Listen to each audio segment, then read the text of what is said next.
Hello. Hi, Jody. Good to see you.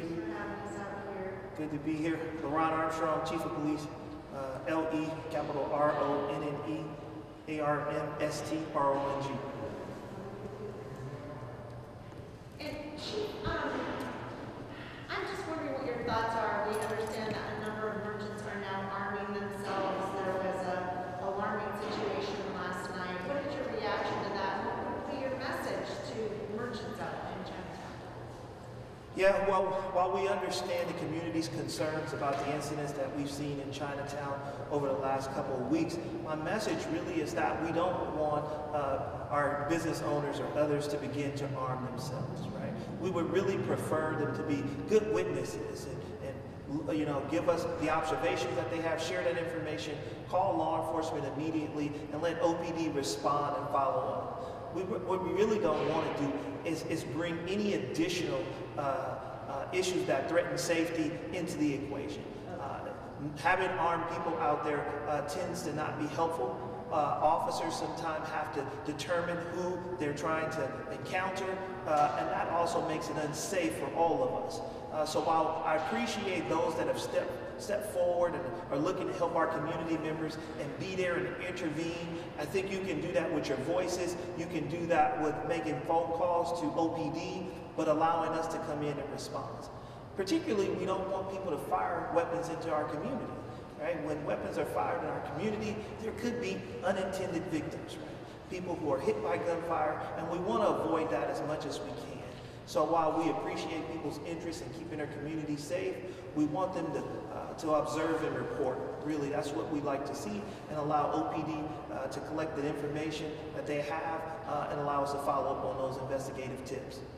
What can you tell us about what will happen? And we know that the merchant did spend the night in jail.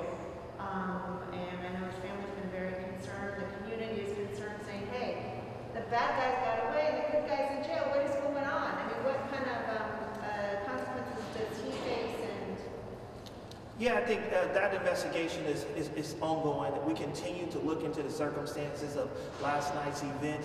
What we're saying to our community is that we don't want anyone firing weapons into our community. And so even though well-intentioned, what we cannot have is people firing guns at others in our community. And so we just want to make sure that we send a clear message that it's important that we help one another and that we come together as a community, but it's as important that we don't put anybody else at harm's way, right? That we don't put any other lives at risk by firing firearms in our community. So we just want to reassure the community that we're doing a thorough job of investigating what happened last night, and the district attorney will determine whether charges are appropriate or not. Chief, would you mind detailing what happened last night for those of us who aren't familiar? Yes, yesterday evening we had an individual walking down the street, a young woman walking down the street. She was holding a camera. Someone rolled up on her and forcefully took the camera off of her and removed it from her. And then some of our community members and business owners came out to assist, and the circumstances are still being investigated, but rounds were fired.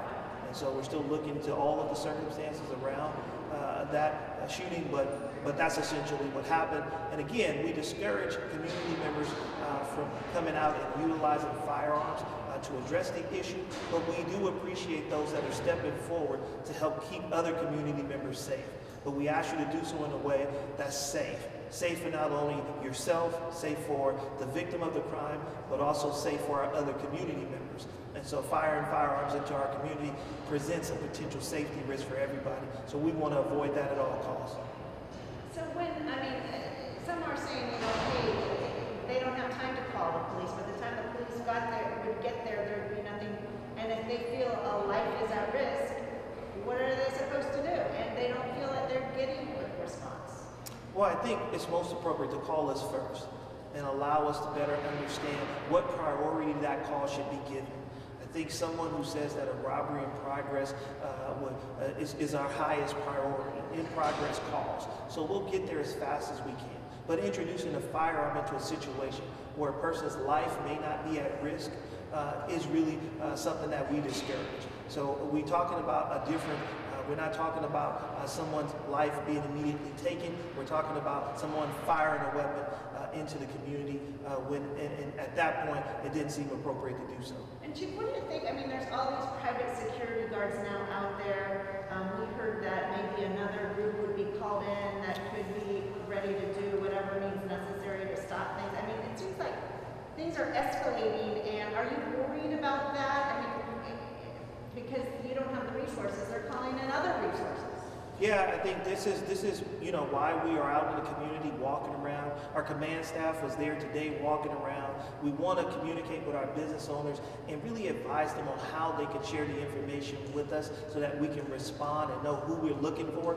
That's why surveillance cameras, being a good witness is also helpful because it helps us investigate and follow up. And we have had some success when giving good information with making the arrest, just like we made the arrest in the assault of our senior citizen that happened several weeks ago. And so we know that with information we can follow up and we can arrest those people that are responsible for these crimes. But what we don't want is to create a situation where people in our community feel like they need to resort to bringing out firearms and defending themselves. So that's where we begin to cause a greater issue for all of us, making other community members less safe, obviously causing a challenge for law enforcement as they do arrive at the scenes of these crimes, and then saying to community that we are here when you call, we are here if you share the information. I don't want to use lack of resources as an excuse for that. We will respond to priority calls. We are prepared to do that. And in this case, we had a pretty quick response as well. And Chief, what do you think of these private security guards being out there in force? There's a lot of them out there right now. Yeah, we are appreciative of those businesses that are hiring private security. Private security, we have a liaison officer now assigned to Chinatown. That officer will be in communication with private security about who they should be contacting and how they should be responding to these incidents. They also are trained and aware that they are there to observe and report, and that even if armed, they should not be addressing someone unless there's a threat to their life or the safety of someone else. And so as long as the armed security continues to follow that directive that we've been very clear with and their companies understand, then I think we'll be fine.